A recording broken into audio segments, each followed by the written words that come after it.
Aujourd'hui, vous m'avez posé quelques questions sur le pardon. Je vais essayer de vous répondre. Qu'est-ce que le pardon ?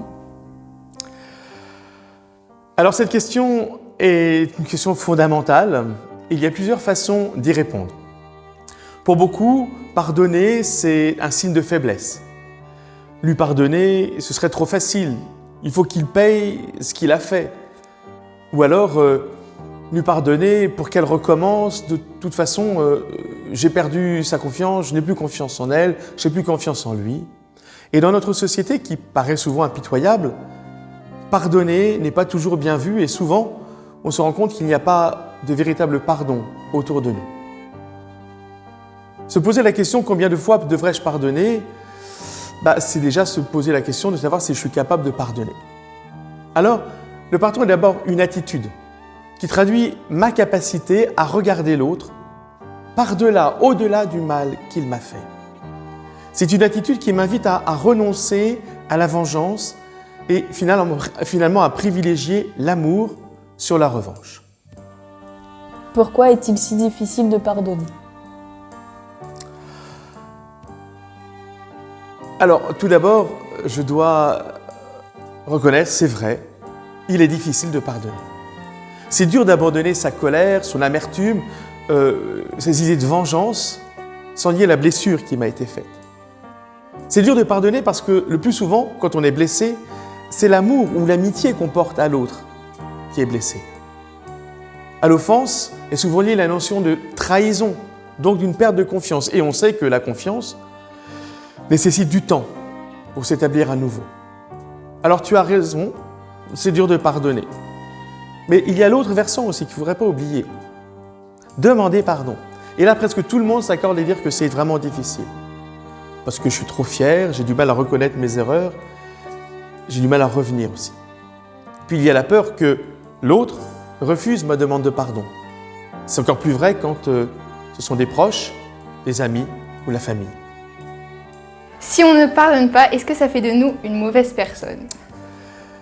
Il n'est pas facile de répondre à cette question. Si je te dis non, alors le risque c'est que chacun se dise « Bon, c'est pas grave, le Père Olivier m'a dit que ça ne fait pas de moi une mauvaise personne, donc il n'y a pas de problème. » Aucune personne n'est mauvaise totalement. On est tous sur un chemin et sur ce chemin, on est appelé à progresser. Je distinguerai deux choses.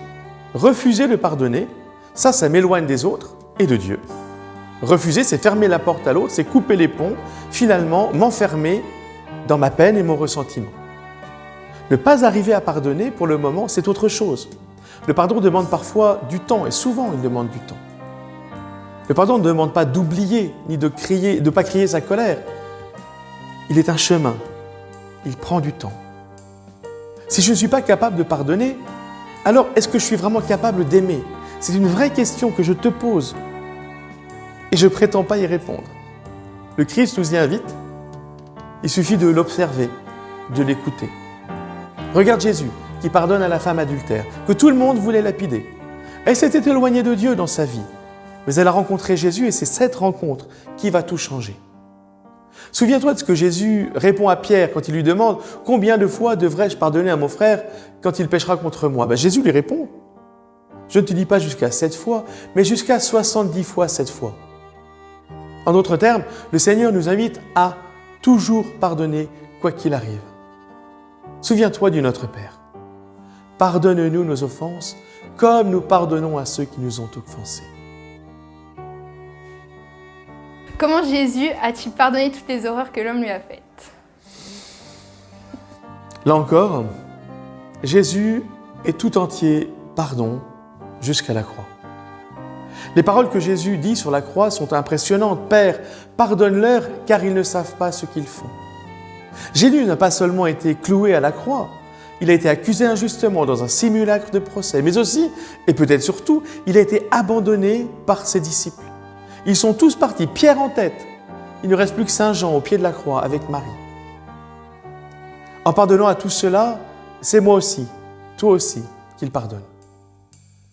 Il n'y a pas de plus grand amour que de donner sa vie pour ses amis. Pardonner, c'est aussi vivre cette phrase de l'Évangile. Comment pardonner l'impardonnable ? Là encore, je n'ai pas de réponse toute faite. Je reprendrai une nouvelle fois les mots de Jésus, qui sont difficiles. Aimez vos ennemis, priez pour ceux qui vous persécutent. Soyez miséricordieux comme votre Père céleste est miséricordieux.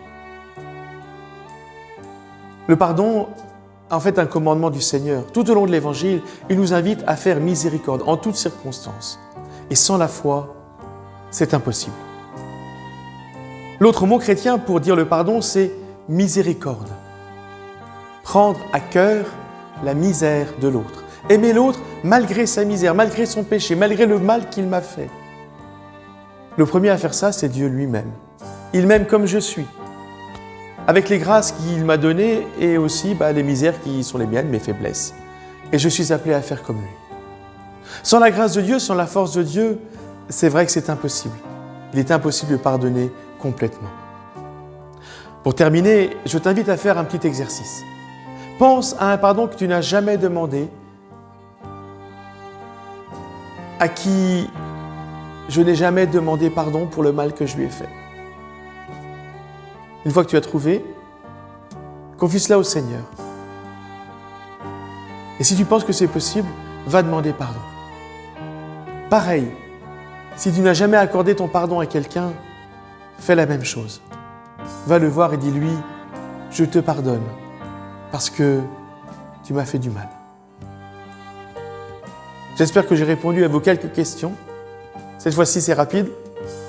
Si vous avez d'autres précisions à demander, n'hésitez pas. Venez me voir. Venez à la pastorale, venez à l'aumônerie du lycée. Et on approfondira tout ça ensemble. En tout cas, merci pour ces questions, parce que vous, comme moi, elles nous font réfléchir. À bientôt.